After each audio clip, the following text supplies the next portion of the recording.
Welcome to Breaking Barriers. You know your path. We know the obstacles, and we can teach you how to tear them down. And now your host, CEO and founder of Adapting Social, John Vigero.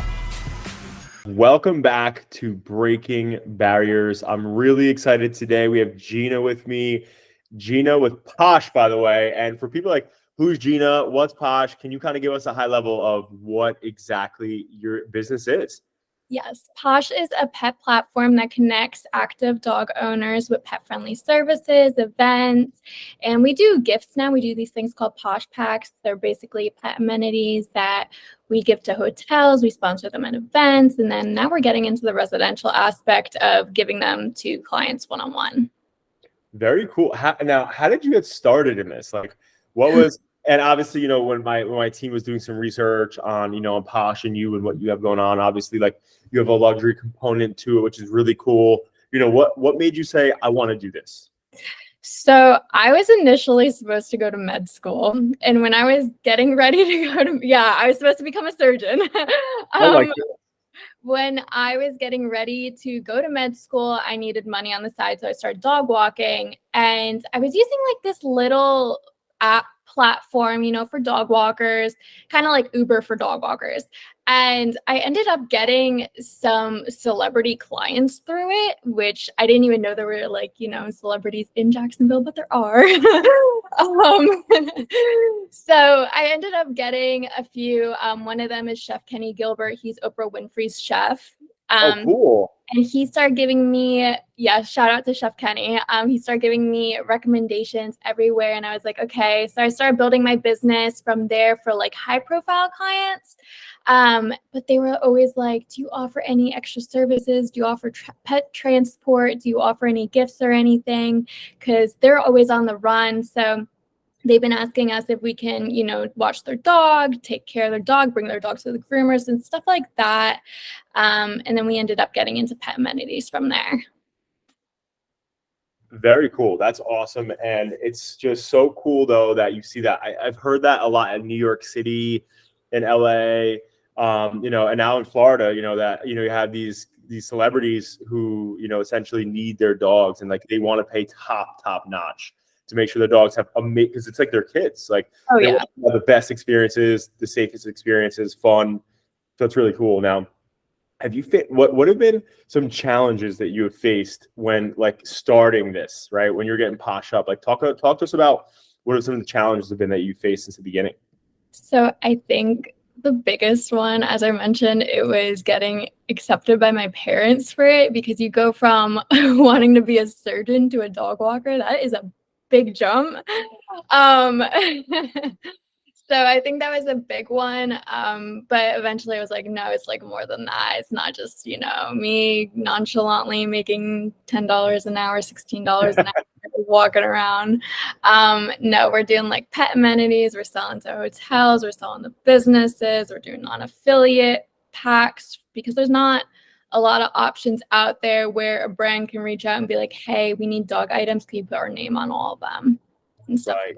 Right.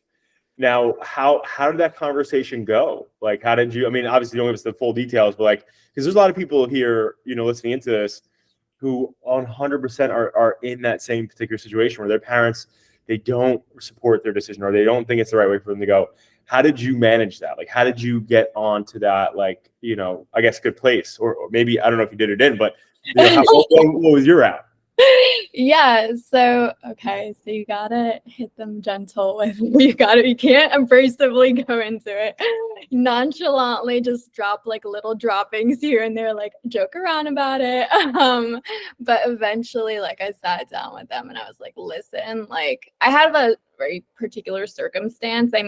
I'm going blind in my right eye, so if I was a surgeon, that's like a very risky move down, like, long-term for my career. So I kind of like sat down. I was like, I want to try this first, see if it works. It's been working. I'm going to stick with that because it's more promising. I'm not going to like get fired for going, having medical issues with my eyes and stuff like that. If I were to go into healthcare. So that was, it's a little bit more reasonable when you throw in some health conditions with it. But for people that don't have that, I would definitely say, sit them down, make sure they know you're passionate about it, have a plan. If you don't have a plan, then, I would, be a little bit precautious with that. But yeah, I would definitely, lay out all the details and basically tell them how you're going to make profit with it. Yeah, that's really cool. And thank you for that advice. So if you're listening in, take some notes there, because again, I know a lot of us, out there have faced challenges, dealing with how to present an idea that we want to run to our parents or something along that line. So I really do appreciate that insight there. Now you mentioned, so you're going blind in your right eye. Now, is that something that you're like, okay, this is happening? Like, obviously you made a career shift, not primarily because of it, but obviously, it definitely probably was a factor. Are you like planning, like, so you're building this business, right? And so like, are you like planning around that? What's the planning around that? And is there anything that, like, are you obviously like doing things to like try to counteract it? Of course. So I would, down the road, like, to answer your question, I would definitely need surgery for it if it gets bigger. Right now, there's nothing really for it, but I have a really, really good team. Like, I would trust them with my dogs. And if I can trust them with that, I can trust them with my business. My dogs are my children. So my business is my child. So if I can trust them, like, with that, I'm comfortable. Like, if I went blind in both eyes and they had to lead me through, I am comfortable with that. But I think that's like a really big factor, is building a good team of people you can trust. And that would definitely help out with, So. I have to ask, what kind of dogs do you have? I have 2 pit bulls and a lab.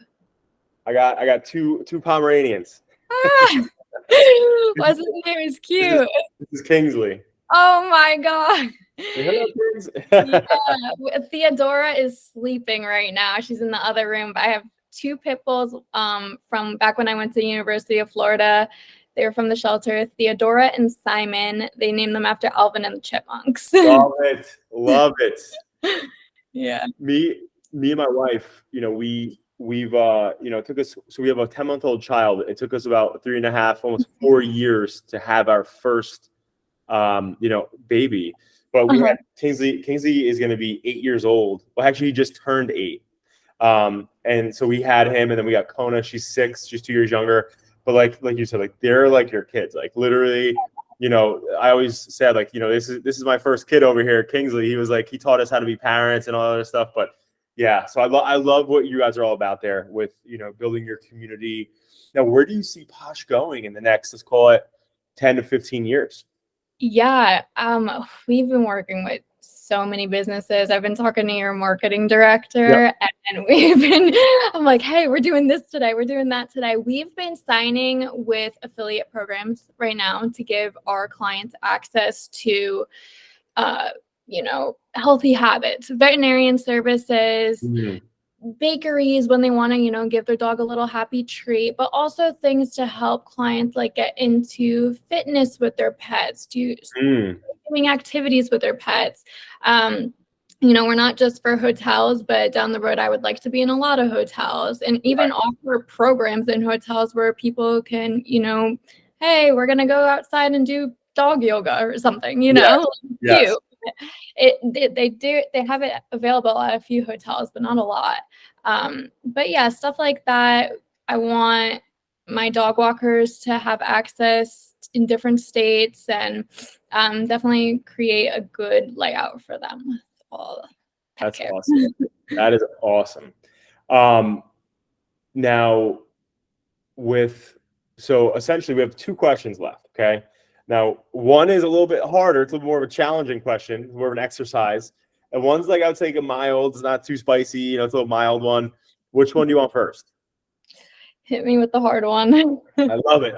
That's the entrepreneurial DNA in you. You're like, let's get through the hard stuff. Conquer it. So the one thing I like to reverse engineer legacy, right? Because when we think about our legacy, right, and what we're going to leave and who we're going to remember by and all that stuff, a lot of times people think about where your feet are planted, where you are today, and they look forward, right? I like to kind of reverse engineer that process and think about the one thing that's going to supersede you, your family, your future families, but whatever, right? And it's your gravestone, right?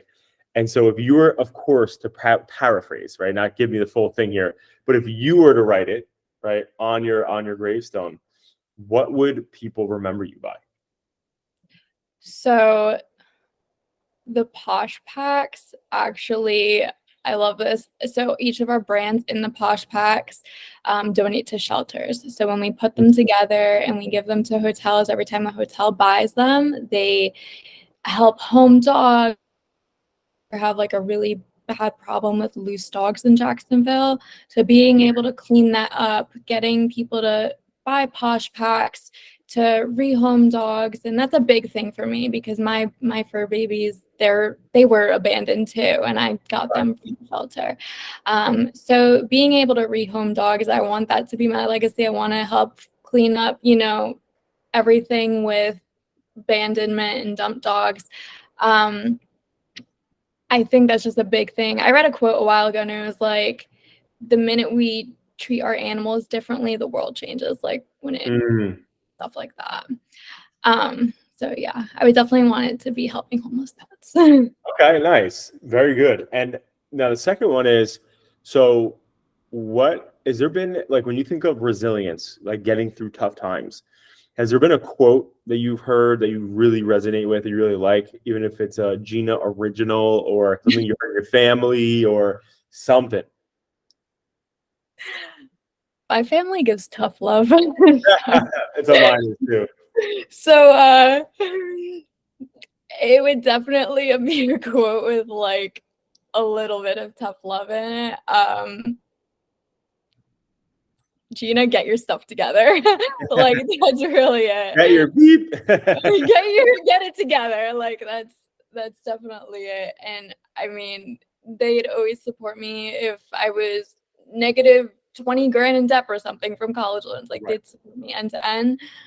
But at the end of the day, my dad reminds me, goes, Gina, I want my house on the beach. So that definitely that helps in my head. Yes, I love that. So this is where people like can engage with you. This is where you plug yourself. So what's your website? Where can people find you? If they want to reach out and contact you, this is, going to share your stuff.